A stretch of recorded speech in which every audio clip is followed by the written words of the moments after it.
Foot soldiers follow orders. Hello and welcome to the Baddest Batch podcast, episode 7. I am one of your hosts, Tivey, joined with me, not as always this time because we are a man down, but we have Clint. What up? It's weird, two of us.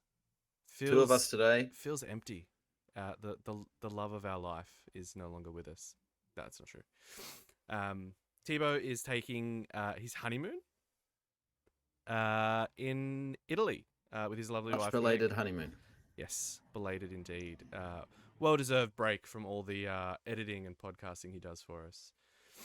I feel like he might be the stabilizing force here because this is about the 5th take that we've tried to start this. So This is so very true. It's just been a bit wild. If we make a blooper reel, I will save those videos because that was horrendous. No, we'll get cancelled. Yeah, this is true. We'll just edit the funny bits in. Okay, all right. All right, so we've got a jam-packed episode. We're going to talk about some stuff, just the two of us. That doesn't mean that it's not going to be just as good Baddest Batch fun as it always is. And we may have a Thibaud cameo lined up at some point. So tonight we're going to talk about do an event debrief of the Mega Games PQ. We're all going to talk about the Baddest Batch competitive team, and then we're going to just do a little talk about the state of the game and where it's currently at, leading up into Worlds.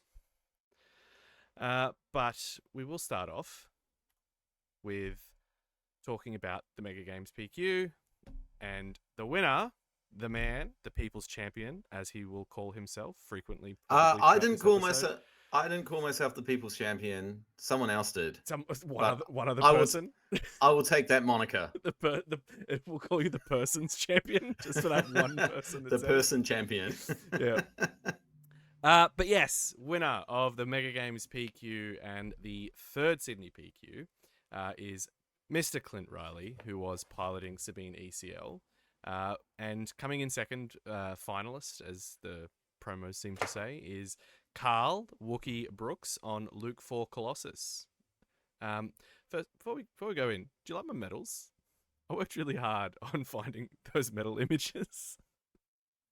You should have used the medal ceremony card. All right, everyone's a fucking critic. All right, settle down. I mean, it would have been thematic, right? Very thematic. But no, congratulations, Clint. Thank you. Well played on the day. I've seen most of your games, and you were. We have to get a cool image of you in a submarine. So Yes, because your first game you did lose. I did. And that set the tone for you for the next little bit, but then you submarined up like an absolute trooper. Yeah, look, I'm not going to lie. Winning a PQ on Sunday was not on my Star Wars Unlimited bingo card when I woke up that morning. You were a bit I down. thought- You even said like when we were setting up the stream, I'm just gonna go 0-2 and drop, and then commentate. And to be fair, it looked like it was going to go that way. Your first step was, oh, all right, we'll just commentate. It looked like it was going to go that way.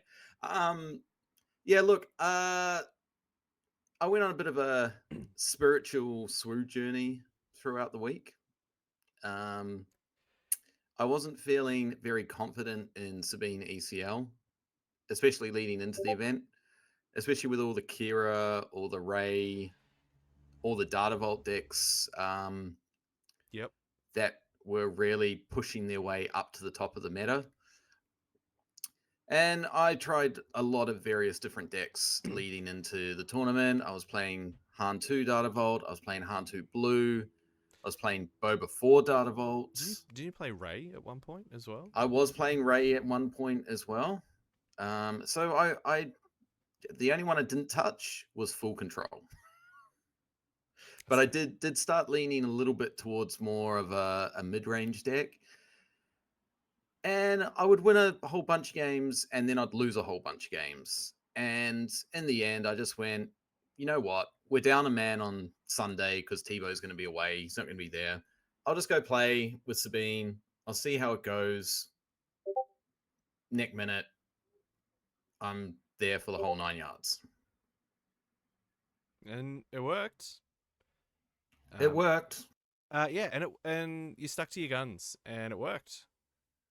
So, talk us through your matches first. So, start with the first match, and we'll work through Swiss. And we'll get to the Yep. Cup. So my first match was versus a Melbourne player called Peter, and he was on Boba 4 Yellow.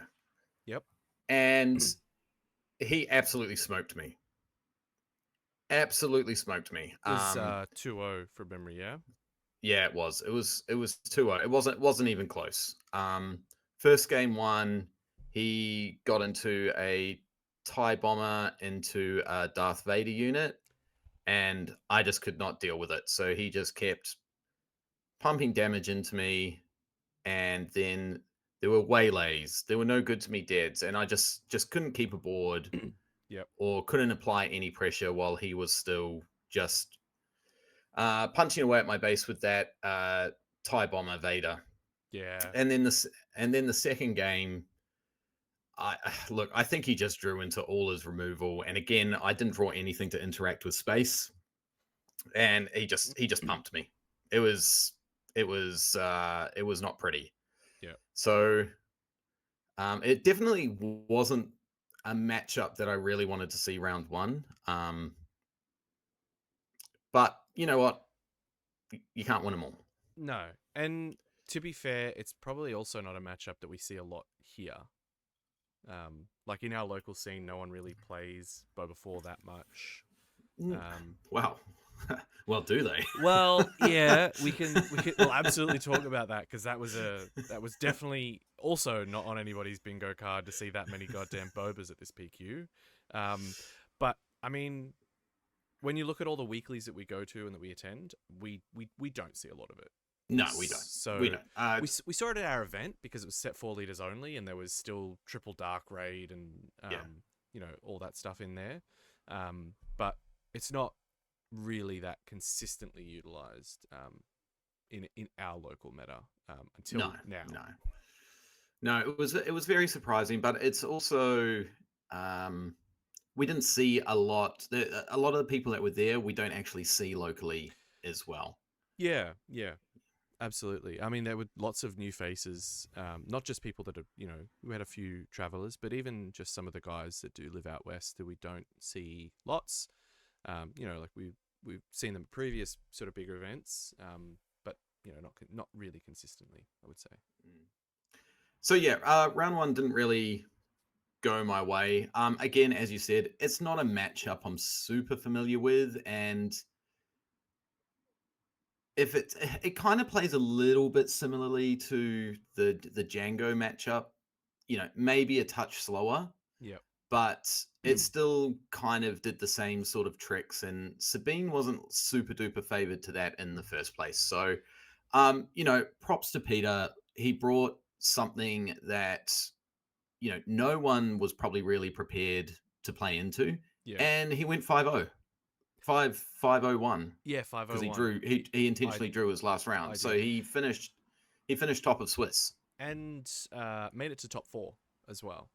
Yes. So like a really good run on those colors, and kind of goes to show that those colors didn't, you know, as good as Triple Dark Raid was, didn't, you know, it can still do things. And I mean, I was watching James, Julian, and Mitch last night. We were helping him prep for Melbourne PQ, and the three, Julian, Mitch, and I, were kind of like playing the Boba 4 green. Okay. And you just see, even, and I mean, I don't think it matters what color it's in. That Boba deck, it is built around just causing a fuck ton of indirect damage. Of course, and that's so much of it. And if you can't get your units to stick to soak up some of it, it's all going on base, and you're just getting further away with that deficit. Being on a 25 health base. So, look, the Boba 4 Yellow is definitely difficult. It definitely has its weaknesses to other decks in the meta. And I'd be interested to know why his choice in bringing Boba 4 Yellow. Maybe he just heard in Sydney that we're just an aggro meta, and this would just do well into a whole bunch of aggro decks in Sydney. Yeah. And it's the same as Fletch from Melbourne. He brought Kylo Tarkentown, and I'm going to guess, assume the same thing. Yeah, yeah. I mean, you compare it to last Mega Games PQ and, our first event where it was Sabine's galore, right? I think Oh, you were yeah. like 1 of 11 on Yeah, Sabine. it was. Like that was a massive turnout of Sabine, and I don't think it's entirely wrong, but I think a lot of you've consistently stayed Sabine, but I think a lot of the people who don't play Sabine out here, because of that prominence, have had to tech against it pretty significantly. Mm. I did talk to Peter. My brain was telling me his name was Paul, but I think it is Peter. It is Peter. I'm so terrible with names. But he said he was excited because he's played the Melbourne PQs, and the little conversation I had with him, he was just looking to break he's always made it to the top 8 and gets knocked out in the top 8. Gotcha. So he's looking to break that curse, and I think he's been working on that deck for a little while. Yep. Look, props to him. He broke his top 8 curse, came here, got an initiative token, which is always a good thing to do. Didn't steal the mat though. Did not. That remains here in New South Wales with the person's champion. The person champion. So tell us, round 2, what did you face Round next? 2. Look, I mean, I'm not going to lie. It was a sea of Data Vault decks on Sunday. So round 2 was versus Bosk Data Vault. Okay. Versus Kieran from Canberra. Yes. I fucking love that guy. That guy's a legend. I've played him many times now in tournaments, and we just have fun playing. Yeah. Like, he's such a legend to play against. He is, hey. He really is. He's so awesome. And I love every time I see his name pop up and we get to play a game because we just have fun. Yeah. And I'm pretty sure every game we've played has been Boss Data Vault versus Sabine ECL as well. So familiar territory for both of you. Yeah, exactly. I managed to 2-0 Kieran with Boss Data Vault. Sabine is probably relatively favored into that matchup. Luke Williams would say that it's a free win. I don't think it's exactly a free win because they can kind of, if they get their ramp going, you get behind very, very quickly. So it's just a case of trying to keep them off claiming their bounties efficiently and just pumping them with as much damage as they can and trying to survive an overwhelming barrage if they get to it. Yeah, it's kind of I've played that deck a little bit. It's not really my style, even though I do love green black. Red black's not really my thing. It can be a faster ramp than like when I'm usually on, like, say, blue, black, green. You know, you're not taking a turn off to play resupply or a super laser tech. Like, you're kind of removing units and ramping at the same time. So yeah, if you're right, if it does get that off, it's pretty brutal. Honorable mention to Kieran and Scott because they also played on the weekend, and Kieran, I think at the Onyx, the most recent Onyx, I think. Yep. Scott was the only. Kieran was the only person to beat Scott that day, if I remember correctly. What a legend! That's not an easy feat. No, and it was again on the boss green with Scotty running his Yoda monstrosity, and Scotty got his revenge on the weekend. Did he? And beat Kieran with his Akbar monstrosity. Oh, did he really? Yeah. Snack bar Akbar. Yeah, he loves that. I mean, that deck, if you don't know what it does and it gets away from you, it's pretty insane. I could imagine. It's wild. I could imagine. Kieran's awesome. Love playing him. Round 3, I played into a Lando 4 Data Vault deck. I believe his name was Aki. Yep. Okay. I don't know. If you're watching this, I'm sorry. I've just grabbed your name from Melee. So I apologize if I've got your name wrong. Newer player. Oh, this was yes. This was literally like his second tournament. Yes, I had a little chat to that guy. Yes, I remember. I would butcher his name if I tried it too, so I'm not gonna do that. It's not that I just didn't remember what his name was, and this Yeah. is what I grabbed from the melee. Yep. Lando for Data Vault. Blue Green Hero was kind of a nemesis for Sabine. Yep. So generally, my strategy into it is just to try and get around Sentinels, because this was a very Sentinel heavy deck, and just try and punch through the damage. And he's given him shields as well. And he's giving them shields as well. A familiar thime that I will say happened throughout the day was Data Vault giveth and Data Vault taketh. Yeah, we've I think we should touch on that for a sec, because we do talk about this a lot. Where, and I know I've heard some people say that, like, if you're playing green as your base, Data Vault is like an auto choice. Mm. And I know we're seeing it, and we'll talk about it a little bit later when we talk about the state of the game. But like, it doesn't feel like an auto choice. It feels like a good choice, but you have to take that risk of those 10 extra cards, diluting your card pool to the things that you really need. And sometimes it works because you get your cards, plus you get an extra 3 health. And then sometimes you don't get your cards, and all you Yeah, have is and an extra 3 we'll health. talk about that when we get to my matchup with CJ, because he was playing Bo before, but he wasn't playing Data Vault, and there were reasons for that. Yep. So look, the round 3 was a relatively quick 2-0. He was a newer player. Yep. Probably very unfamiliar with Sabine, because he did say at the end of game 2, he goes, "Wow, that deck is really fast." And I'm like, yeah, sorry.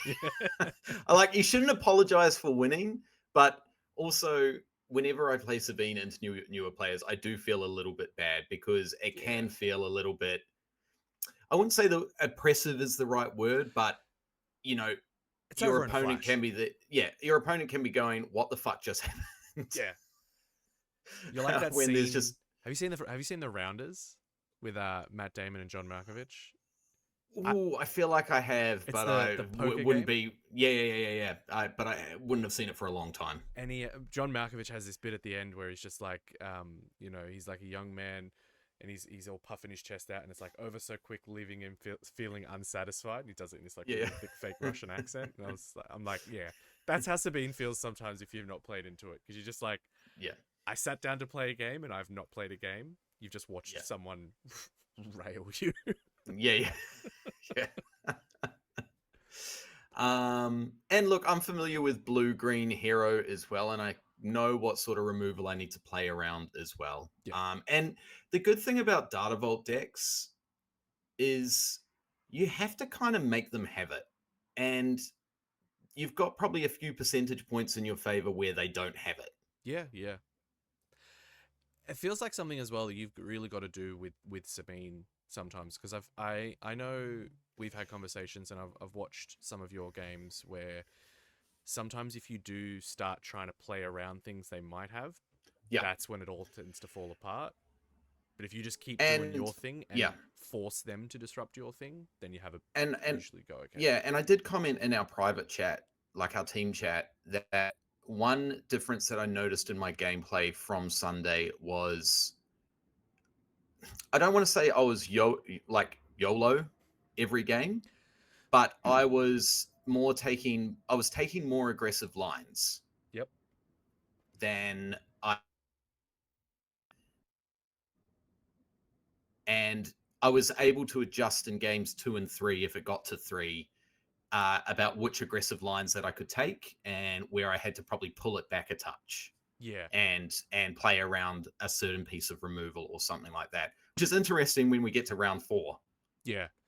I know some of the games that you and I have played, and we won't talk about like the control matchups, because usually you're always pretty favored into those when you play Sabine. But like, some of the more mid-rangey games that I've played, I know when I'm sitting across the table from you, you'll talk it out. You talk it out loud. You talk about my hand out loud, and you're just like, if you have this and this and this, and I can see that you end up going down so many lines that I think you forget the one you started at, and so you do something different.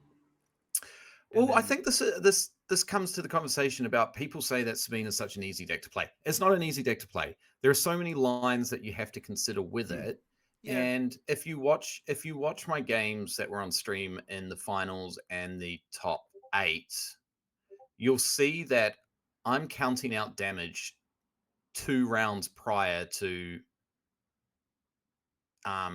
death. So I'm looking at my hand and I'm counting out how much damage and what I need to play and how much damage I need to push and what I can resource. Yeah, yeah. I think Which is very difficult to do, to think two phases later about how you're going to get to, especially with Data Vault or Colossus, how you're going to get to 33 or 35 in the same amount of time. yeah, for sure. For sure. I think it's kind of that age old, like it's I feel like Sabine's easy to learn, but there's nuance and a mastery to it that we Mm-hmm. see in players like Luke. We'll Yep. use Luke as, I mean, Luke's the GOAT when it comes to this deck. Luke's the goat at it. Yeah, 100%. But like you see that, and you see him, like I watched him, tapping his fingers on the table, and you can see him thinking that out. You're right, and like you can pick it up, you can play against those free wins, because I think that's something that Sabine has that not a lot of decks have. Is it does get free wins, which sets it apart. It does get from free other wins, decks. yeah. And so if you match up against those, like you're kind of learning a bit of the lines, but you're not really learning the ones that it doesn't get the free wins again, and that's where you've got to be a bit more particular about how you're planning your plays out compared to other decks. So that was round 3. 4. Round 4. Yep, round 4. I played Matthew Ting, so a Sydney local. He was on Boba 4 Data Vault.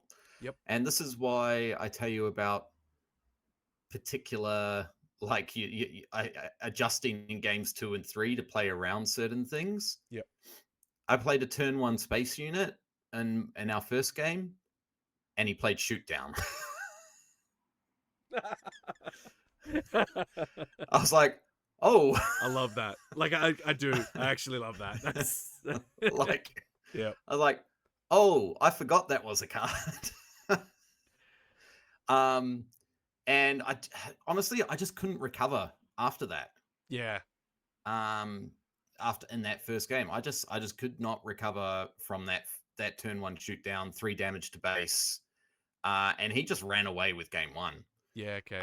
So for that particular one, into games 2 and 3, I just couldn't play a turn 1 space unit. I couldn't even play a turn 2 space unit, really.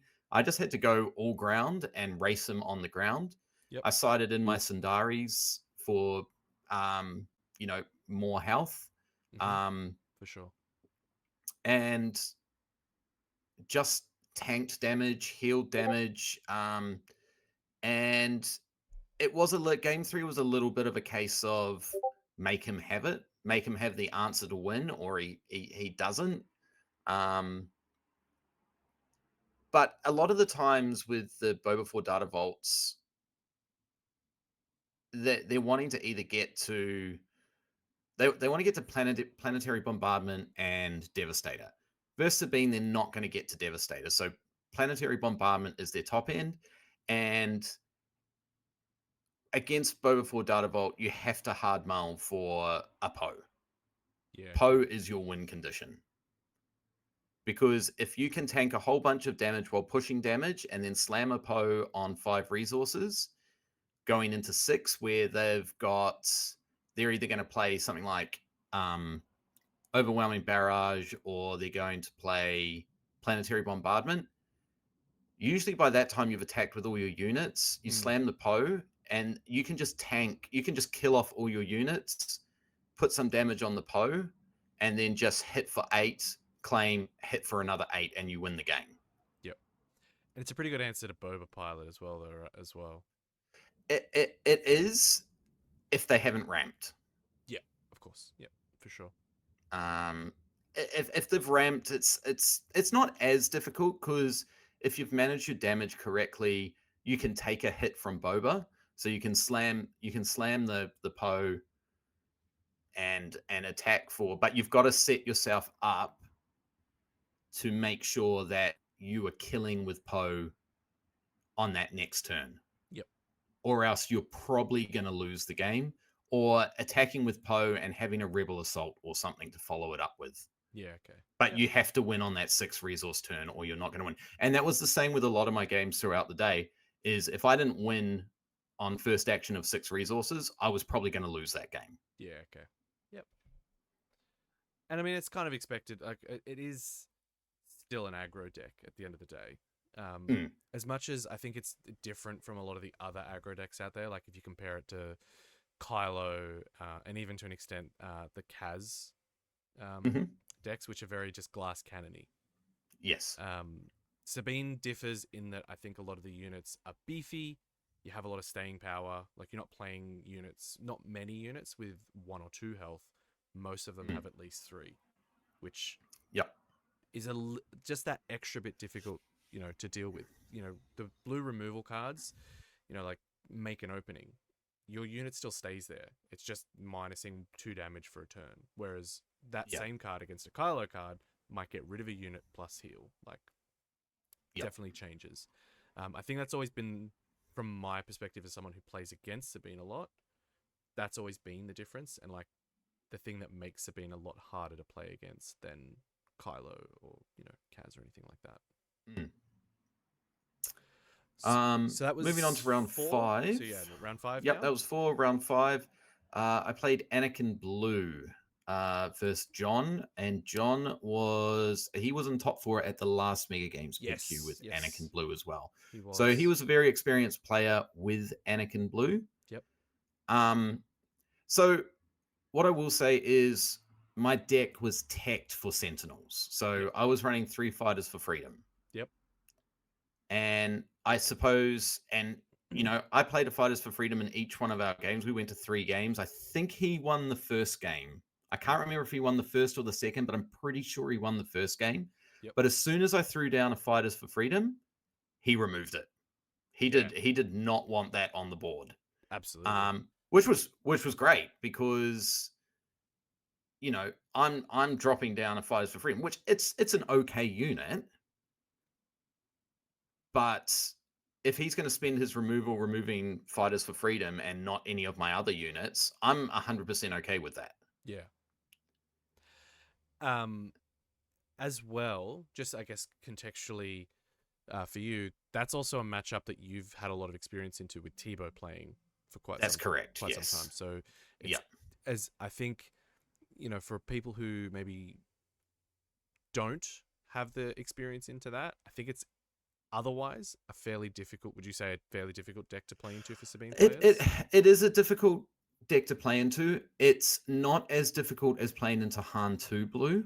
Han 2 Blue is much more difficult because Han 2 combines 2 things of getting out bigger units than you earlier, and Han comes out on 5 as well. And even though Han's not like a real big threat, he's a little bit annoying to get rid of, and you kind of have to get rid of him because he can drop the Luke on 6 if you're not careful. Yeah. Which you really, if you get Luke dropped on you on 6 resources, you're probably not winning that game. Yeah. And he at least 2-for-1s most of your units. Yes. So that can be tough. So it was a case of I got lucky in this one where I won initiative. So having initiative is very, very important in this matchup, especially for Sabine. Yep. Which is ironic because I didn't win the first game, so I went into game 2 with initiative as well. Okay. And then I kind of was able to sideboard. I can't remember what I sideboarded in, but I'm pretty sure I sided out Darksabers. Makes sense. And I sided out Darksabers in a lot of games because a lot of upgrade hate came in games too. Yeah, okay. So I sided out Darksabers in that particular matchup. Can't remember what I sided in. Probably Confiscates. I probably just put in Confiscates because of lightsabers. No, I don't think I even put in Confiscates. I can't remember. Can't even remember what was in my sideboard. But he did. But I just initiated my game plan, and I pretty much ignored most units, but I would kill Force units on sight. Yep. So I couldn't get Force throw used against me. I mean, you do have PTSD from that card with Thibaud. So much PTSD. He just didn't have He didn't have Thibaud's trick of having like 6 force throws up his sleeve. I mean, yeah, if you build your deck with 6 force throws, you're gonna draw them. And I Yeah, know he has it. yeah, I'm pretty sure his deck is 25% force throws. the Oh, village protectors. Village protectors and force throws. Yeah, it's all he draws every turn, and then there's like 3 Lukes in there. The one surprising thing that he dropped on me in game 2 was a bombing run. Right. Yeah. Which I went, oh, okay. That can be devastating for your Yeah. units. But I think I just pushed enough. I pushed ahead enough with damage. I managed to clear Anakin as soon as he dropped, Okay. as soon as he deployed. And if as soon as you clear Anakin, it's a case of like just pushing through the last amount of damage. And game 3, it was just the same game plan again of keeping the board clear. I kept a Poe in my opening hand, and he when he went to flip Anakin, he had nothing on board. Okay. His only action he could take was flipping Anakin. He didn't have a Sentinel or anything like that, That could and be tough. yeah, and I managed to. And his Anakin was only hitting for like 5, so I could ECL my Poe into Anakin, kill it, survive, and then hit with Poe again the next turn for the game. Yeah. I do want to apologize to John though, because I had to duck out quickly from our game to go because the stream had dropped out to try and fix the stream. So I apologize for that, for interrupting the game. Yeah. But again, this was like I was still at round 5. I was still in my head. Yeah, I'm going to lose this one because this is a hard matchup, and I still ended up winning it somehow. And I did kind of have in the back of my mind going, oh, all I need to do is win this one, and I can intentionally draw the next round, and then I'm into top 8. That's great. Yep. And look, I managed to pull it out. So going into round 6 was an intentional draw with Steven, who was playing Boba 4 Data Vault, and he finished at 2nd seed, I believe. Yes. Yeah. Penrith local. Yes. So, and we say Penrith local. Is not meant to be an insult, no matter what my tone suggests. He plays in Penrith. He does. He does. But and also really good dude. A lot of the guys, a lot of those locals are just really good dudes. Just to chat to. They love the game, which is awesome, and they good players, good representation from those locals on the weekend, and he made it into the top 8, which is awesome. Top 4 actually from memory. He did, because I played him in top 4. Yeah, that's right. So, well done. We've been on this slide for a little bit, so we'll move on to the next slide. Obviously, just a couple of photos. The person's champ on the left, streaming the final table, against Carl and yourself, and just a little photo, of the day itself, during the Swiss rounds. Before we go into the top 8. We'll give the most honourable and biggest shout out to Carl for the run that he had on the day. I think he played like Carl, and that's not meant to be an insult. It is just meant to be exactly how it sounds, and it's because we watch him play, and we watch some of the plays that he makes, and they are unorthodox to say the least. But that day, they fucking worked. Like, look. I had a moment during, was it game 1 or game 2 in the finals versus Carl? And I was trying to figure out what to resource. And I made a comment going, Carl, I don't know what to do here because I don't know what you're going to do, because I know the line you should take, but there's never you're so unpredictable. He's going to take it. You're so unpredictable that if I predict the line wrong, it's going to turn the game. Yeah, 100%. And I feel we had a bit of a laugh about it. and like on this day it worked, and we were talking about we always give him shit for some of the deck choices he makes. Like when he went to Onyx and he took Nala Say green, And we were like, don't take Nala Carl. You know, he was playing, I'm pretty sure at that point, was he on Han 2 or potentially Anakin Blue? We were like, take your blue-red heroic deck. You're going to have a better time with it. You've been playing it a lot more than your Nala Se. Your Nala Se is just your fun. You want to try and do some cool shit with clones out of aspect, and that's fine. But, you know, don't bring Adonix. He took Adonix, went 0-7. He still has a good time. He always does. Yeah, I love that about Carl. Yeah, I love that about Carl. Win or lose, he always has a good time. Always. And it's the best. But I we feel like we could all learn something from him. 100% we could also he's never salty. No. Me, Thibaud, we can never say that. we get salty as fuck. But he stuck to it this time, and he has gone through like the leaders of that blue red heroic show with the red leaders. You know, he has cycled through them. He was on Anakin. He did some Han 2, and then he's, you know, brought Luke 4, which I didn't expect, and I don't think anyone expected. And if I had to guess at some, because I didn't watch, you know, obviously didn't watch all of his games, bouncing around, being the judgiest of judges, I can only imagine that lots of people didn't know what to expect from that deck, but it's not too dissimilar from a lot of that green-blue heroic shell. Like, it's still got those things in there, except it's just fighter heavy. Well, I'm just looking at his matchups, and he played Tim, who was playing Vader 1 Data Vault. Yep.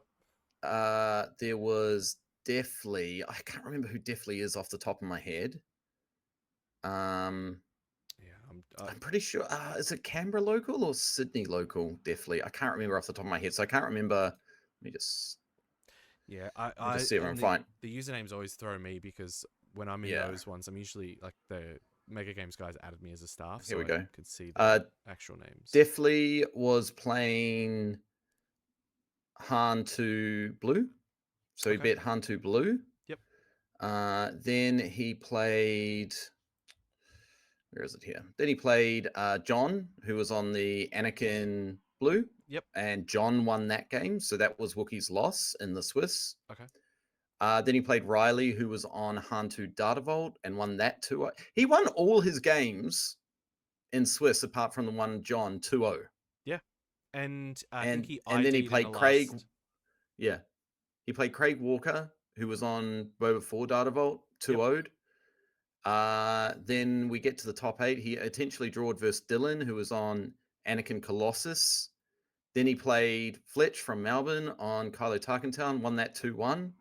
Then he played Peter on the Boba 4 Yellow and won that 2-1. So, look, there's some, you know, logic to bringing a rogue deck and no one knowing what the fuck it's doing. Yeah, 100%. And he'd played it for a couple of weeks. He brought it to HR, and he'd gotten used to it. And I will say about his games into Top Cut, they were the one against Fletch was very close. That third game, I think Fletch got him to 34. Right. So we're talking one action away, and Fletch was on Kylo Tarkentown. Yeah. So you know that's a quick deck by any stretch. And you know, Fletch is a great player, and he is. Carl, you know, brought his Carl jank, and it worked. and you know what? After I played him at HR last week, I built it and we played it on stream the other week. Yeah, I actually thought it was pretty fun, pretty good deck. Like, I mean, I didn't build it the way that he did, but I thought it was pretty good. The only thing I didn't like was drawing 5 cards. The ping is slow, but it is effective. It is. Like, I mean, it is. It's slower, but you're also directing it. It's kind of one of those, like, you look at some of the other ping mechanics in the game, and you've got, you know, I love CAD Tarkentown. The opponent chooses it. It's fine when there's only one unit out because you know where it's going. Quinlan, it relies on you playing on the same, you know, playing the same cost cards on the same curve. Yeah. Whereas this, do damage to base and then ping. Like, it's slow because it's 2 actions, but it's kind of cool. I think what kind of happens here, and especially in this instance, is one, people forget about the ping and the damage adds up. Yeah.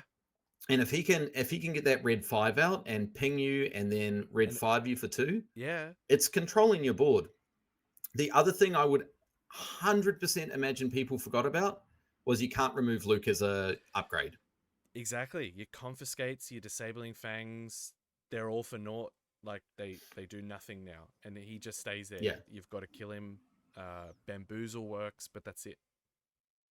Yeah. Um, But there weren't a lot of yellow decks there on Sunday. no, no, there weren't. There was a few CADs. Like there was two Akbars. Nick, one of the Western locals, I'm pretty sure. It was on Akbar double yellow. Oh, okay. Yeah, yeah. Yeah, And right. I watched a couple of the games, and I wanted to get him on stream, but he didn't want to jump on stream. I was like, all right, fair enough.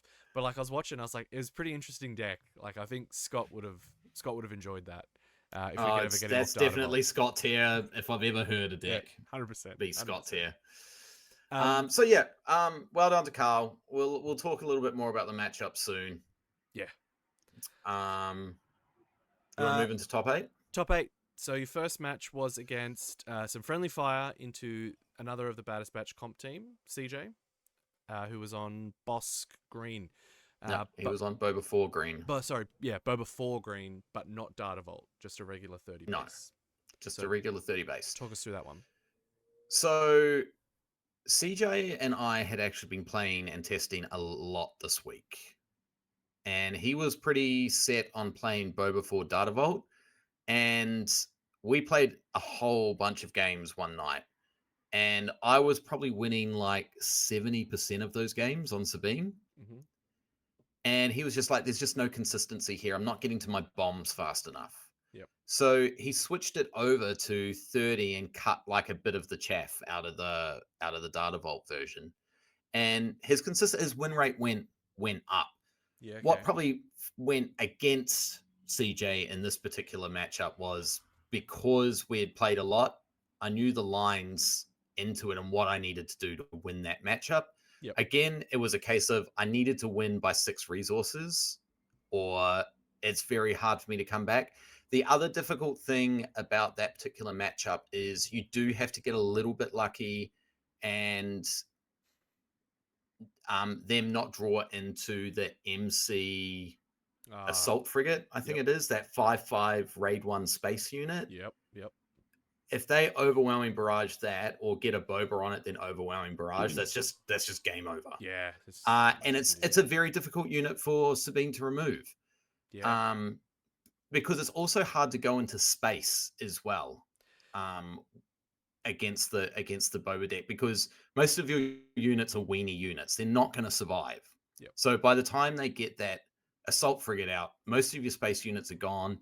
And I think in these matchups, I didn't really draw into any Sabine's masterpieces, or I drew into them too late. Yeah. Okay. Where I couldn't really use it to buff it up and control the board and leave it there as a threat. Yep. Or he'd just overwhelming barrage and remove it before then. So this was definitely a race. Yeah. Okay. Well, obviously, just from the other side of you, last night, as I said, playing some games with James, Mitch, and Julian, saw the other end of that. We were using, I think it was CJ's list because it was a 30 health Boba, and I can see where that is.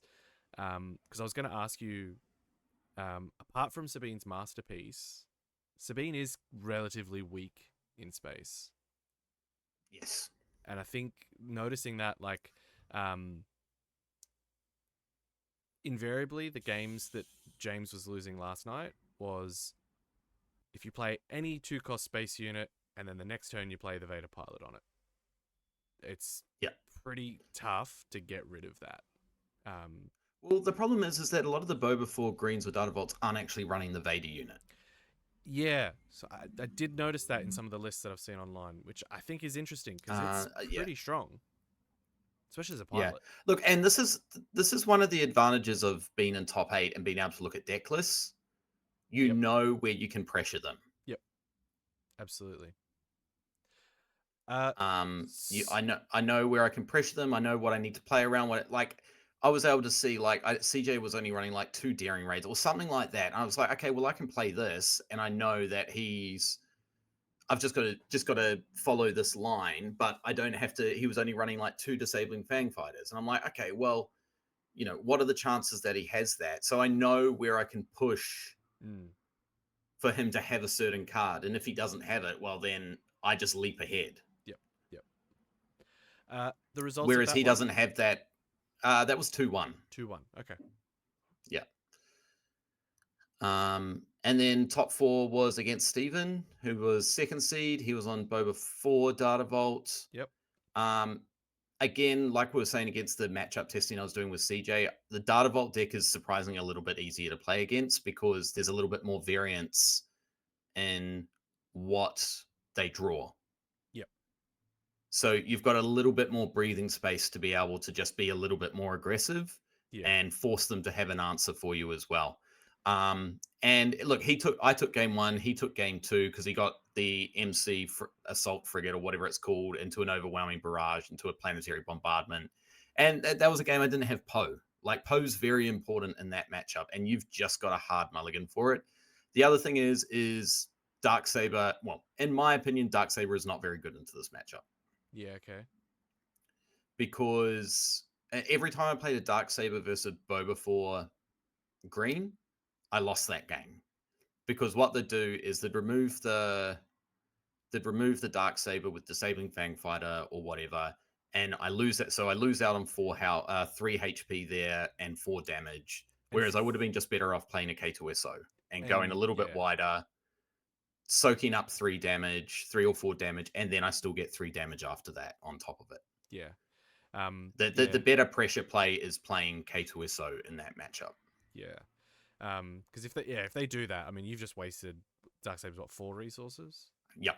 And you've wasted your flip turn essentially. Mm. Interesting, cool. And then finals was the man himself, Carl, on Luke 4 Colossus. Yep, Luke 4 Colossus. So talk us through that one. So, look, again, this is a case of being able to see deck lists at the start of the game really worked in my advantage. Really worked to my advantage because I could see that Carl was running 0 upgrade hate in his main board. Yep. So I got a Darksaber and I knew I could slam that Darksaber and it was going to stay. Yep. Like he would have a very difficult time removing my unit with a Darksaber on it.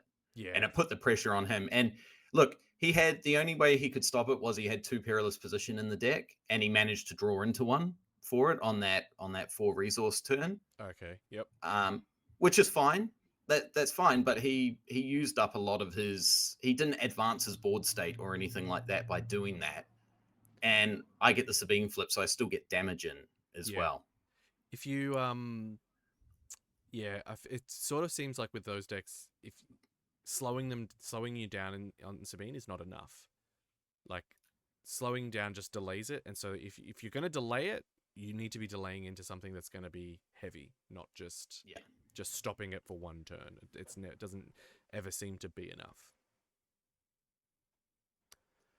And this was another matchup where I had to win before he flipped Luke, or else I can't remove the Luke, and then he just wins in 2 actions basically. Yeah, most of the things in a few of Carl's games, he was either on the red leader, the one that does damage on attack, deal 2 damage to a damage unit, or just deal 2 damage.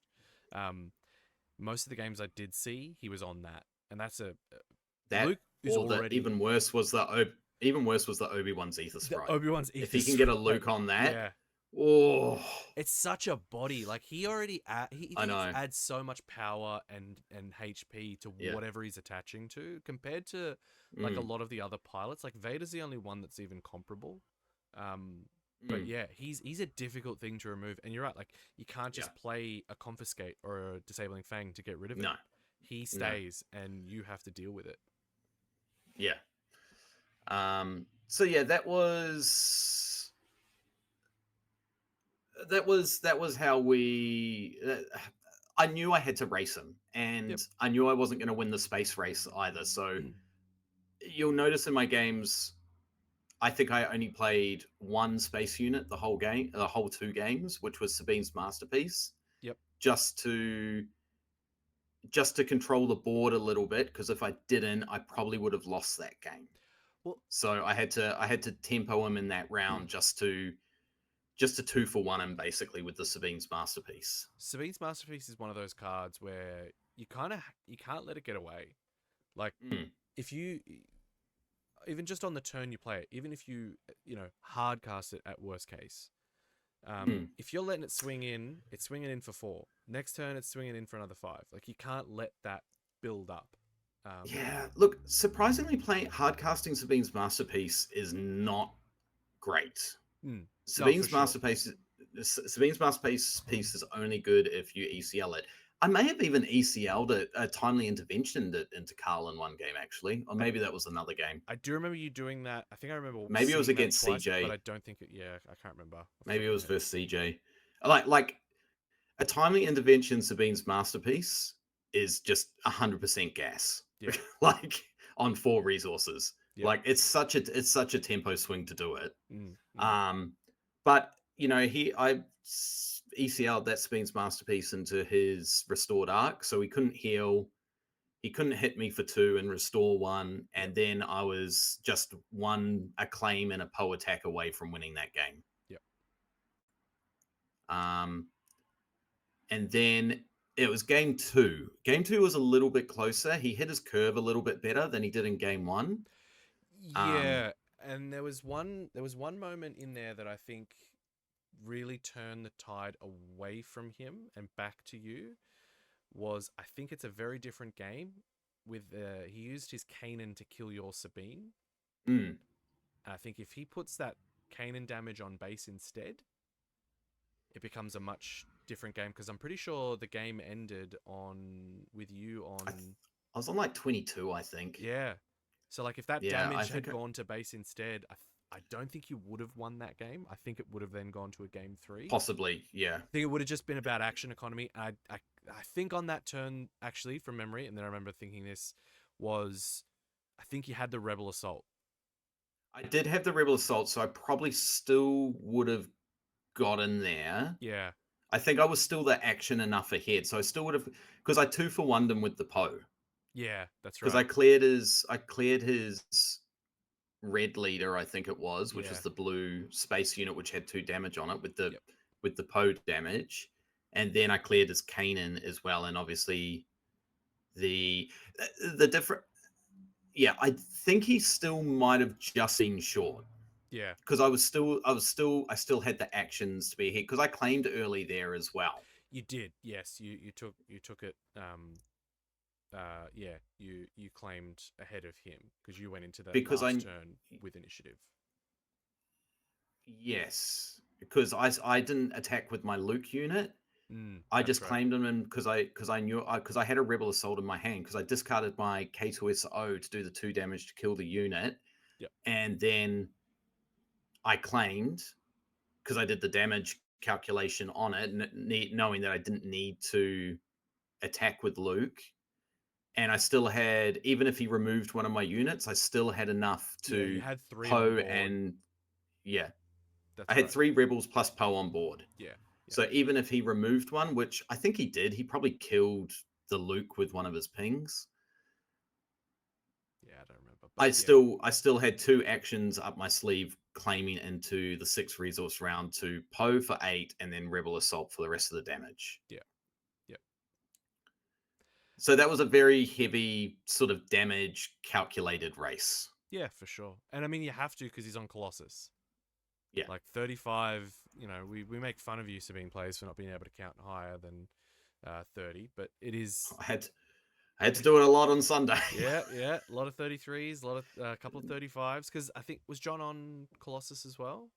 No, he was on 30. I think there was an Anakin Colossus, but it must have just. Yeah, it was Dylan from Top Ride. Who got into the top 8 as well. Yep. That's right. Yes, he did. And The other thing that I think, because we obviously have the theme here, sometimes it's better to be lucky than good. The one thing that stood out to me, two things. I think they mirror each other. For me, the games you played that I saw, especially the ones obviously in the top cut, I got to obviously see a lot more of them because I don't have 20 other games to sort of look over. Every game you played super well. Even I didn't see the first game that you played, but those kinds of games, they're rough regardless. If you don't have answers, if you can't do anything, you struggle. But the games I did see, you played super well. The thing that, on the other side of that same coin, is I can't help but think, like, if Carl doesn't win his 2 matches, 100%. your climb becomes so much more difficult. I'm the first person to admit that I had a dream run. 100%. I don't think I will stop you. I don't think you had a dream run. You still went into some really tough matchups, and I don't think the Carl matchup is just an auto win. Like, you had to race pretty hard, especially with 35, and Carl's. I think some of the conversations I've had with Carl is he tends to focus on overcoming the Colossus deficit. A lot of his units, like, he has he has the Cassian pilot. He's got the blue white ship that you do 2 damage to when you draw a card. So, like, I feel like that deck does spend a turn catching rid of that deficit. Yeah. And say against like an aggro deck like Kylo, he can afford to, because they're lower health units. Like, his 1 pin can kill a unit most of the time. Yes. Against your stuff, it can't. And I think maybe the strategy can't be trying to overcome the Colossus deficit. It kind of needs to be not lucking into, but kind of lucking into a good starting hand that you can then just focus on controlling, not trying to overcome the deficit. Yeah. And that's where I think it becomes maybe, if anything, slightly a bit more favorable for you if the person is focusing on that. Maybe. Look, as I said, I'm the first to admit that Wookiee cleared the path for me. If I was on the other side of the bracket, this probably would have ended very, very differently. 2 very difficult matches for you if you had to face them. Like, I mean, Kylo is a bugbear of yours. I know the last was it Mega Game? It was Mega Games PQ where there was like 3 Kylos, I got and you paired 2 3 of them. Kylos. Yeah, like, and that's rough. And Fletcher's a good Kylo Tarkin Town player, of course. So it's not like you're going into against someone that would be an amateur at it. Like, he's pretty good at it. The Boba guy had already beaten you in Swiss, so like to avoid that, and it's not at all to diminish, and to diminish your game plan of the day, because you played well, but it's that theme of sometimes you need that luck on your side to clear that. You can play the best games of your life if you start pairing into these decks that you just have a tougher time into. An uphill slog is still an uphill slog. Yeah, and I mean, I know you said I still played some tough matchups, but I would have preferred those matchups to some of the other matchups that I could have. Yeah. Like, I would have been happy to play Boba Data Vault all day, which I effectively did. 50% of my matches were Boba Data Vault. Well, that's right. Or Boba Green of some description. And I mean, I don't think you're even someone that would go, like you said at the start, you were fortunate that you'd practiced a shitload against that, having practiced with CJ. So it could have been a very different outcome if you hadn't. Of course. Because it's a pretty strong deck. But no, it works. And that's why, and I think that's why we say sometimes it's better. It's to be. I would say it's better. It's just as important to be lucky as it is good. Yeah. More than anything and else. to win a, I'd say PQs are medium-sized tournaments now. I'm not going to say they're large tournaments or anything like that. But you do need a little bit of luck on your side on the matchups as well. Yeah. And on the difficult ones, you have to skill gap them, basically, and it's knowledge of playing into them as well. Stoked to win. Absolutely. I don't think it really set in until probably like last night or this morning. And I was like, oh, I actually won this. I actually did a thing. Like, I remember on the night when we were talking outside in the car park of Mega Games, and you were just like, did that just happen? Did that just happen?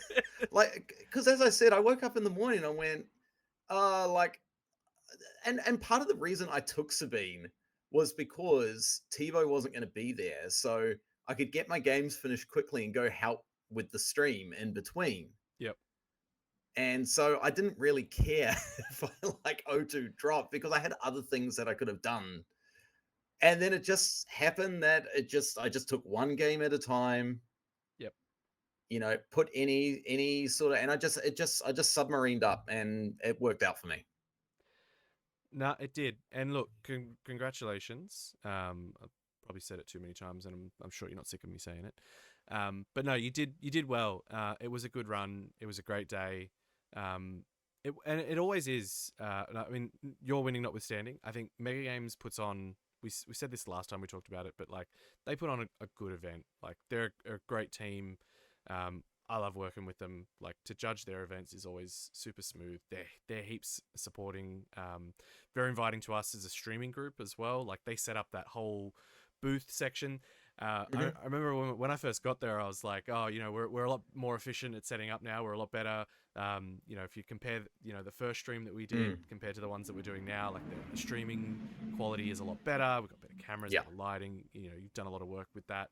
But even their setup for us was like heaps more professional. It's like the black curtain.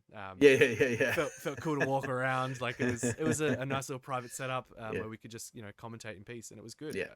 It was great. I love games there. Yeah. It was a great day.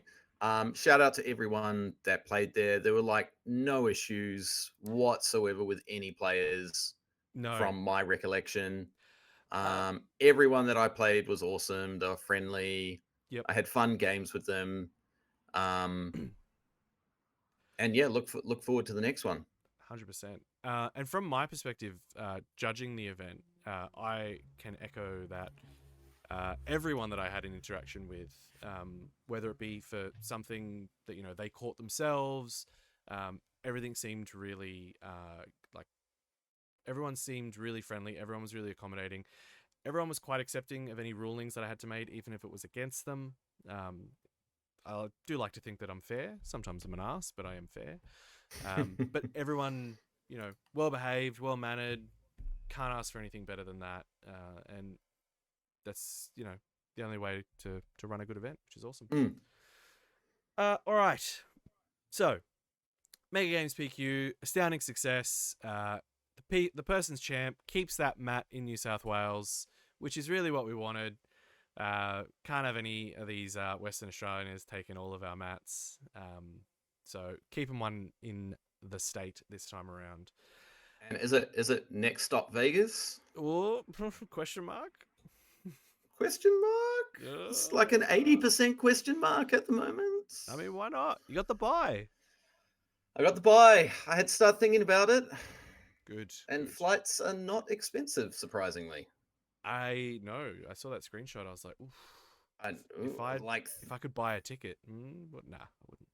Not this. You can buy a ticket. Come on. I think they're sold out. Do a 7-day trip with me. Nah. No, it's not. They're still available. Nah. 7-day trip. I'm pretty sure that is the week that I've got my kids, so I will be spending time with them. You're always using your kids as an excuse. Look, next year... What are you, a parent? A good parent or something? I reckon. No, next year, though, I know we've been talking about it. Next year, I think might look at something. I know Thibaud's a bit keen. And we have to look at what the next year's competitive season 1 actually looks like. Point systems and hopefully more events. Hopefully a sectors in Australia. Wink, wink, nudge, nudge. And not to deviate off our topic of conversation, but the one reason that I'm thinking of actually going, besides getting the buy, is what if Worlds is in Europe next year? That actually makes travel a lot more difficult. True. For us. Yeah. So that's kind of another motivating factor for me to go this year, because I have the buy. To go to Europe is going to be twice as expensive. Absolutely. As it is to go to America. Yeah. So that's just something I was taking into consideration as well. Yep. No, fair. All right. So now we're gonna keep on the competitive scene, but we're gonna go a little bit closer to home. We're gonna talk about our competitive team. So the Baddest Batch comp team members got a couple of nice family photos up there, except for CJ, who we will find you. We will take a photo of you, and it will exist in this stream. I don't give a shit how long it takes me. I mean, I couldn't even get one of Rhett, except for the Rhett. one of at Onyx where your first round pairing was into the one deck you didn't want to see Oh my that goodness. weekend. But yes, wanted to talk about the Baddest Batch comp team. So obviously starts with the three of us, Clint, myself, Thibaud, as well as Scott, Luke, James, Blake, Rhett, and CJ. So the 8 of us comprise the Baddest Batch comp team. Been a bit, well, we'll be fair and we'll say we've been a bit slow. We're a little bit slow to organize things properly, but we're getting there. We're getting there. You know, we've got shirts. Some of them have mats to play on, which is always good. But yeah, we're starting to get into the swing. We're playing as a bit of a comp team, getting together, running practice runs. Did want to shout us all out, which is why I've sort of chucked this slide in here today. I also wanted to shout out the fact that we've had 14 PQs in Australia so far, and 5 of them, so a little over a third of them, have been won by people from the Baddest Batch comp team, which is awesome. Not in a boasting way. I think it's awesome that, we've got some great players. It feels surreal that we've got some great players that are interested in the stuff that, you, me, and Thibaud are doing, to be, involved. And we want to, take that stuff on. We've got Scott and James, possibly you, who are going to Worlds. So we're expecting them to wear their shirts pretty much every day. Don't shower, don't wash in them, just wear them constantly. But yeah, I thought it was be good opportunity to kind of properly reintroduce the Baddest Batch comp team. Scotty and James have traveled a little bit this season, and we are looking to travel a little bit next season. Next set, I should say, not this season. So, if you see us at your locals, or you see us at your PQ or an event, if we were able to travel to it, come say hello, all of us. Yeah, anything you wanted to add? Look, yeah, this is the Baddest Batch competitive team is like, it's about having people to playtest with, throw ideas against, and all that in a more formal setting. But it's definitely not about trying to be better than everyone else. No, absolutely not. We are still first and foremost about community building. Yes, we want to celebrate all of our team members' successes, but we also want to get other people involved and celebrate their success as well. Like, if you win a PQ, we're always going to shout you out. Absolutely, we are. We're always going to call out people who have done something great with this game. So please don't. This is not about we want to go win everything. It's not about that. Winning's awesome. I love winning, but you can't win everything. No. And it's just more about the camaraderie. It's about, having a bunch of people that we can get together on a regular basis and, test and throw about ideas and all that sort of stuff. Yeah. And it's been good, right? Like, I've enjoyed, just shit talking. I mean, me, Thibaud, and Blake, we've probably spent more time playing Fortnite in the last couple of weeks than we have SWU, but like, it's just good vibes. I think and I think we said this to everyone before we asked them to join. We're like, we don't actually care about your competitive results. We care about good vibes. Like, we want to be able to jam games, talk shit, have a beer, and just have fun. Like, first and foremost, this is a hobby. We're not, this is not our jobs. It's not our only thing in our lives. We just want to have fun with it. And I think, these are all a great bunch of dudes. And same with everyone else that, that we regularly interact with and engage with in this community that aren't on the comp team. Like, you don't have to be on the comp team to have fun with us. And in fact, most of the time I would say it's probably a prerequisite to not be on the comp team in order to have fun with us.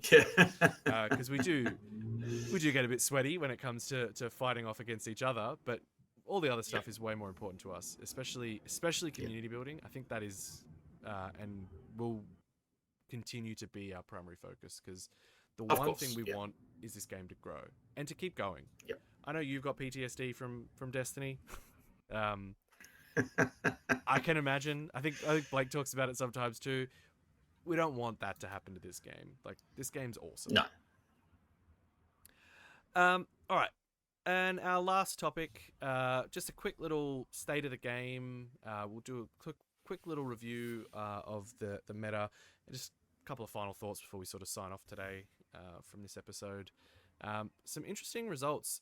The one thing, before we go too much into like looking at anything in particular, the one thing that I think I like the most about this is a wide open meta. Mm-hmm. There doesn't feel like there's anything so dominating as like there was in previous sets. Like Han 1 yellow felt overbearing. Django felt overbearing. Boba in the first set felt overbearing. Like, there doesn't feel like there's anything that is that in this. And I think the stats kind of speak for that. Do you agree, disagree, thoughts?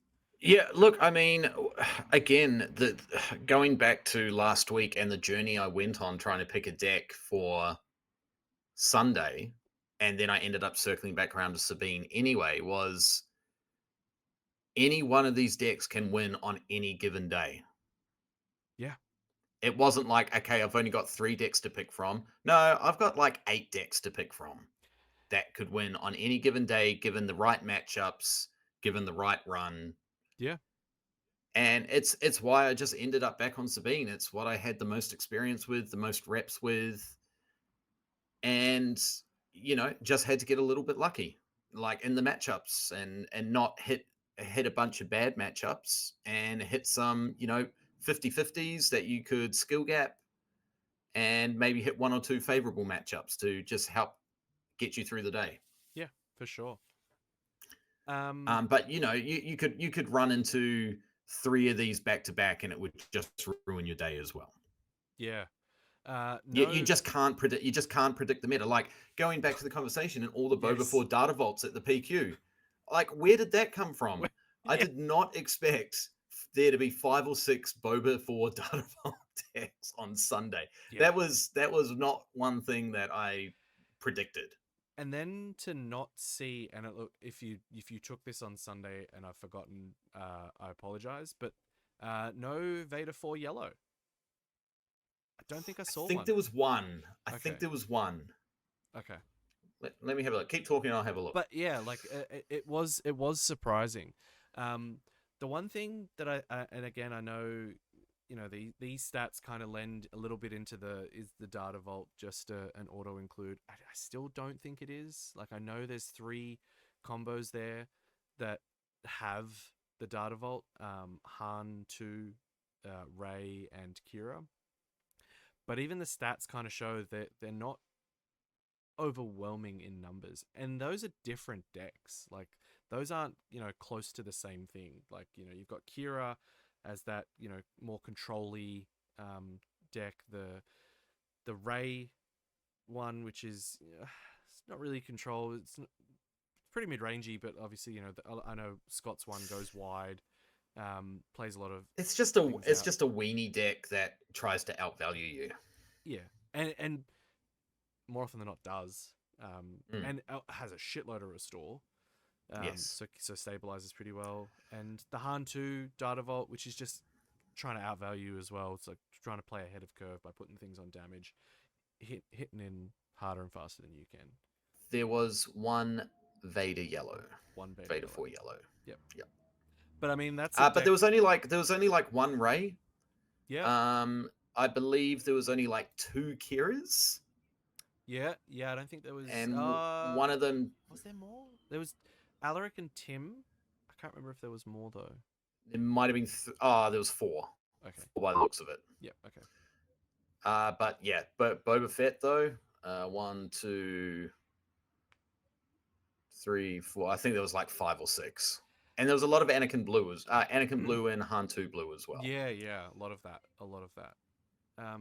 So yeah, I think for me, I think the thing that stands out the most, and I think is a good sign of the state of the game, is it's a pretty healthy meta. No one combination is dominating like it was in previous sets. So I think FFG is probably pretty comfortable with where things are at. I know we joke and we're like, oh, ECL and Tarkentown are getting banned. Scott wishes. I wouldn't be surprised, but I don't think it's going to happen. Like, I don't think look, the only thing that would push it over is this new Vader. Well, yeah. I mean, look, I will happily talk about that lovely new blue-black Vader unit. I'm excited because it's going to be nice to get something in villainy that can kind of compete with the shenanigans of Poe. Like, it's cool. I still don't think because blue green villain control really needed more tools. I'm sorry, Mister. I have a 5-cost card that is a 6/6 that can on attack, deal 2 damage, and fucking defeat upgrades. Like, yeah, but it's also an aggro deck. It's the most undercosted card in the game. I don't care what you fucking say. It should not cost 6. It should not cost 5. The fact that it costs 5 and not 6 is insanity. Like, yeah. I want to point out one thing while we're on this conversation about Poe. Mm. Out of all my games on Sunday, I did not play Wrecker once. I sided him out of most of the games. I don't think it has, like, I don't think it's got as much utility. Like, compared to Poe. Like, if you've got them both in your hand, you're gonna ECL Poe, assuming you've got the ground unit. Yeah, 100% to ambush into. Yeah, and that's the other thing is, because I played into like 3 or 4. Well, I played into 4 space decks. Wrecker's useless because they play no ground units. Exactly. And I was burning my ECL early to get rid of units. So yeah. No, just an interesting fun fact. That's all. Yeah, absolutely. This one has the leaders and bases in top 8, and then the leader in top 8. So I think the numbers still kind of remain relatively similar. I think Quinlan's snuck up a bit. Yeah. I think Quinlan's gaining some traction, a little bit more traction. Well, it doesn't have a particularly bad matchup into anything other than like Sabine. Yeah. I think it's 50-50 into Sabine. Like, you have to know how to play into it to win that matchup versus Quinlan. Sure. And even then, you can still just get blown out by it. So I think you can. I think 50-50 is probably generous. I think it's a pretty solid deck that doesn't break too much, but the hand hate can be brutal. And then the Plo Koon, does its thing. Yeah. Plo Koons. He does, and you're right. That's the thing you've got to stop. You just keep him off coordinate, so Plo Koon can't Plo Koon. Yeah. Essentially. Yeah.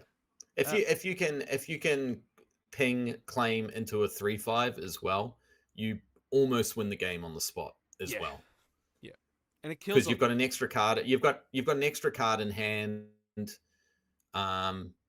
It's hard for them to ping, then Tarkentown your 3/5 units, and then you can just develop your board, and you probably just win from there. Yeah, absolutely. I mean, it's not a guaranteed win, but you're so far ahead by that point because your 3/5 can trade with a lot of their stuff anyway. And then they target. But I haven't actually played into Quinlan Tarkentown in a while, so I'm not too sure what the matchup's like. But yeah, no, fair. But yeah, otherwise, I think the state of the game's quite healthy. I think it's a healthy meta. I think it's going to be exciting. I know we're all keen for set 5.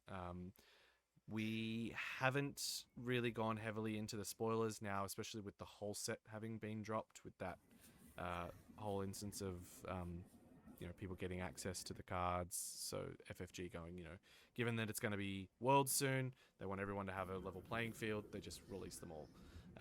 We do have plans that we're going to do a couple of categories on cards, and then just sort of like our favorite card, our least favorite card, etc. And we're going to do a video on that. But we will get to that all in good time. But yeah, I think the state of the game's pretty good. healthy meta, decent events, good showings here in Australia, which is what we want to see. It's also not going to matter in 4 weeks' time as well. Very, very true. Very true. I think it's not, not not to gonna burst your It's not going to not matter. not to burst your bubble. It's not going to not matter. It'll be very interesting to see if this force keyword or like force trait makes a impact on the meta. I think, and look, I'm going to call you out on you at the start of JTL thinking that piloting wouldn't have as much of an impact. And arguably, I don't think it's been like game changing, but it has added a new layer to a lot of decks. Like there's not, Vader, that Vader 4 yellow and in some instances blue, that's really the only one that's doing like the pilot leader. But like a lot of the pilot units, like Chewie, is a staple in a lot of green heroic decks. In Han Green, the Han pilot, the yes, Chewie pilot, they're really, really good cards. It hasn't shifted the game to be like pilots are the best thing, but it has added a kind of complexity that, maybe not complexity, but nuance, where upgrade hate had to be a little bit more prevalent than it was previously. Yeah, look, I think Chewie's fallen out of the meta a little bit. I didn't run Chewies at all on the weekend. Do you think that's more to do with the local scene meta rather than sort of we don't see a lot of like that villainy control?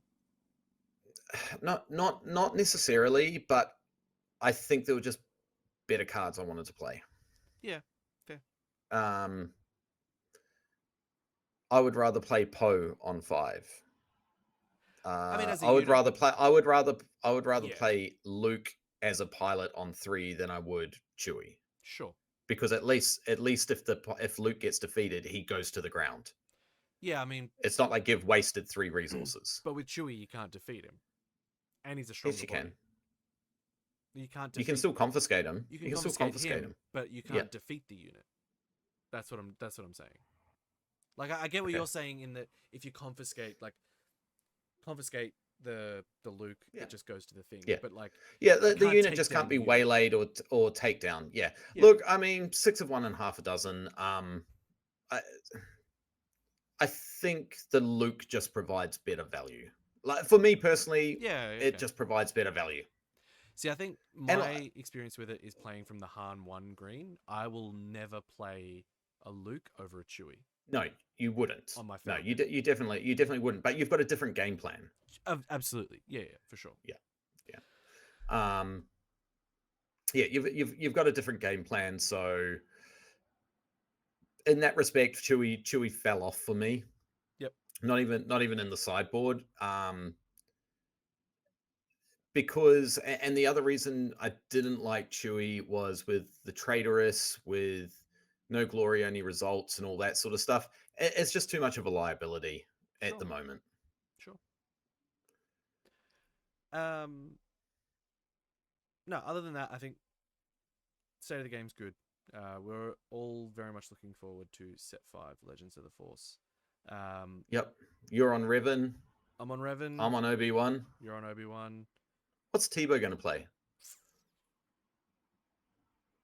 I'd like to see him play Anakin. Let's bring him in for his little cameo.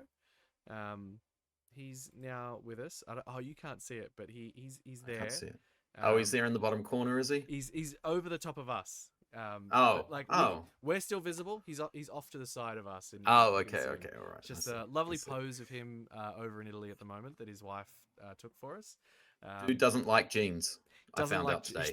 He's got an unnatural sacrilege hatred towards jeans. When we asked him if he owned a pair of jeans, there was hatred in his voice. There was French melodrama for sure.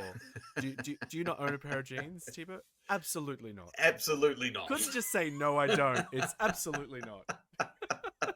This guy. I think for fun, I think he might give the Anakin deck a go. I think he might have a look at that.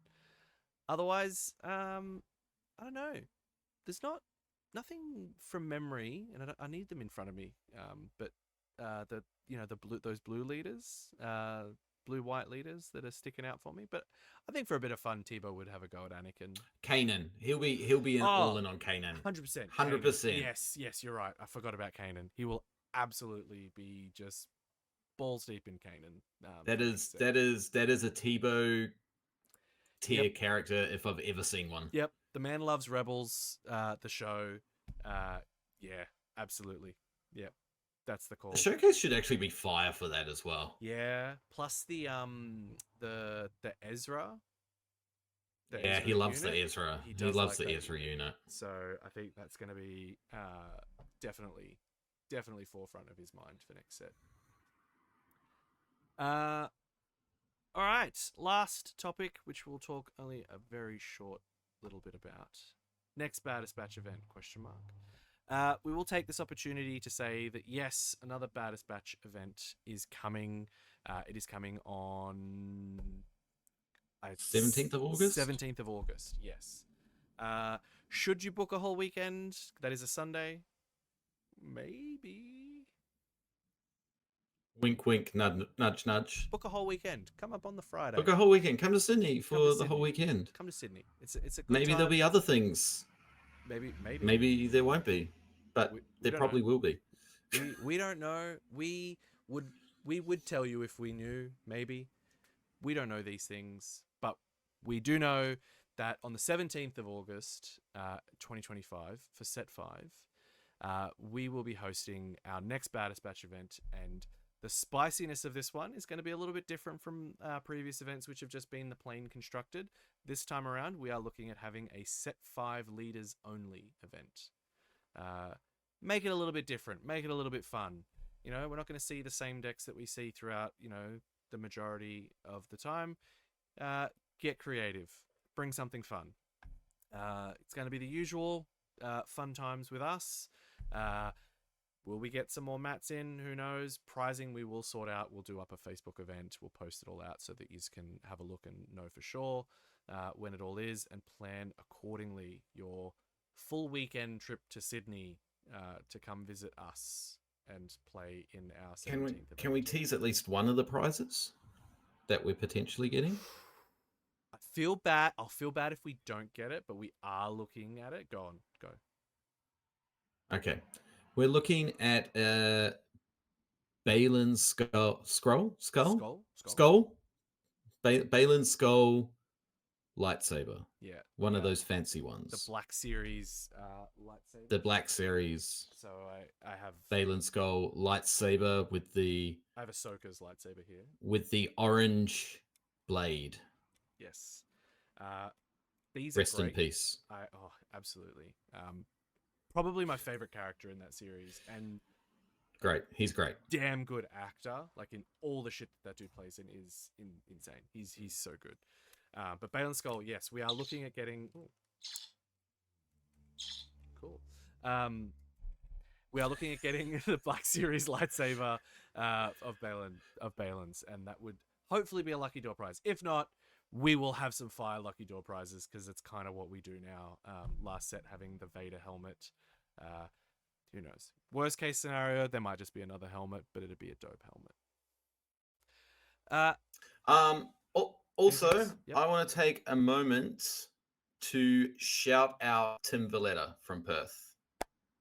Yes, thank you. Absolutely. Well deserved. Our overlay creator extraordinaire made the fire as fuck overlay that you got to see if you watched, and why wouldn't you have watched our streaming of the Mega Games Perth PQ. Absolutely. Massive shout out to Tim. And also for helping us commentate on the day. Yes. Yeah, Tim and I worked on that overlay for a couple of weeks. Back and forth, looking for the best design, testing, spacing it out, what worked best for us and our brand as well. Yep. And it turned out like absolute fire. We love it. We're going to be using it for all our future streams. So look out for that. And we'll even be making improvements to it moving forward as well. But it was... Oof. Loved it. So easy to use as well. Like Yeah. being able to search the cards, update the base health. I know we made fun of Scott for not updating it after Tim left, because Tim was really good keeping it updated. At doing it. Yeah. And so we were making fun of Scott for not doing it while he was commentating the finals game. But really easy to use and just beautiful. Really good design. I've got a Baddest Batch shirt coming your way, Tim. Honorary Baddest Batch member. Honorary Baddest Batch member for sure. 100% he is. All right, that's all we've got for you guys. So thank you for tuning in. We always appreciate it. Hopefully, again, just a reminder, 17th of August. Lock that whole weekend in for your fun travels for some SWU-tastic adventures. I've been Tivey, joined with the man Clint, as always, and our cameo... People's champion. The person's champion, Clint. I'm your champion. You are my champion, and I love you very much. Joined by Ghost Thibaud, who I'm pointing at, so gets to fly in, zoom in from Italy and be adorable for us, because we did need someone good looking on the cast tonight. Otherwise, just quickly, what's the timestamp on the recording? It is 1:31. Okay, so it's not Thibaud's fault that these go over time. No. It's clearly you and me. Yeah, we're the problem. We're the problem. We were doing really well at your roundup of the.